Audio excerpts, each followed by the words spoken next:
All warfare is based on deception. These were the words of Chinese military strategist Sun Tzu, whose writings serve as the backbone of Chinese military doctrine. These were also fully implemented by the Chinese troops during the Galwan clash in eastern Ladakh in 2020. It is the 4th anniversary of the heroic and unprecedented Galwan Valley clash, which took place on 15th of June 2020 in the high Himalayas and sent shockwaves throughout the international community.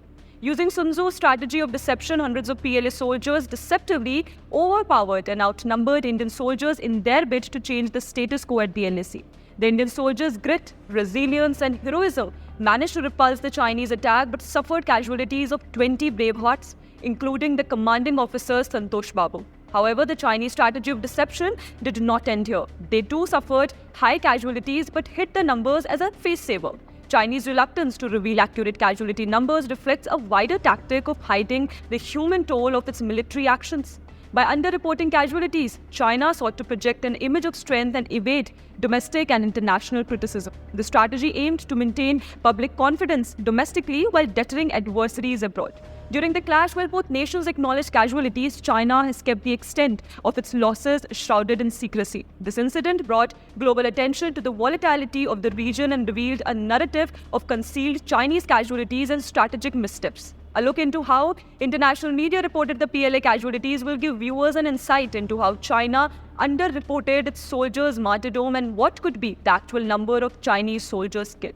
An Australian investigative report by the Clarkson unveiled a grim incident where 38 PLA soldiers, led by Junior Sergeant Wang Huron, drowned crossing a freezing river in darkness during the Galwan Valley clash. This starkly contradicts China's acknowledgement of only 4 deaths, with Wang Huron cited as the sole drowning victim. The revelation exposes China's concealment of casualties, emphasizing the human cost of the conflict. A US intelligence report uncovered China's hidden toll of 35 casualties in the June 2020 Galwan clash with India, the first acknowledgement of Chinese losses.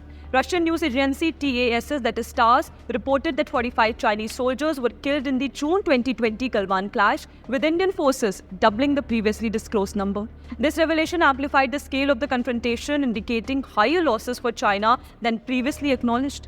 The updated casualty figures underscored the severity of the border dispute between China and India, highlighting the challenges in managing territorial tensions. Chinese authorities are accused of suppressing reports of PLA soldier deaths in the Galwan Valley clash. Evidence and reports suggest that they actively remove mentions of Chinese military casualties. The suppression aims to control the narrative, presenting an image of strength while raising transparency and accountability concerns.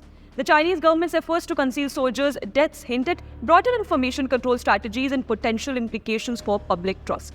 The disclosure not only highlights the human toll of the Galwan clash, but also prompts scrutiny of transparency and accountability in global conflicts. It also raises concerns about the lack of transparency in Chinese military operations and the potential for miscalculations or misinterpretations that could exacerbate tensions in the region. The concealment of casualties in the Galwan Valley clash underscores China's vulnerability in asymmetric warfare scenarios. It reveals the limitation of China's military strategy and the human toll of its aggressive territorial expansionism. By underreporting losses, China risks undermining the morale of its troops and eroding public confidence in its leadership. The hidden losses suffered by China in the Galwan Valley clash underscores a critical need for transparency and accountability in international affairs. China's attempt to conceal casualties not only highlights flaws in its military strategy but also erodes trust and credibility on a global scale. As the incident prompts a re-evaluation of diplomatic approaches towards China, it becomes clear that advocating for transparency and human rights is essential for constructive engagement. The international community must demand accountability from China, ensuring that the true cost of its actions is not obscured. Moving forward, fostering transparency and holding all parties accountable will be paramount in promoting stability and peace in the region.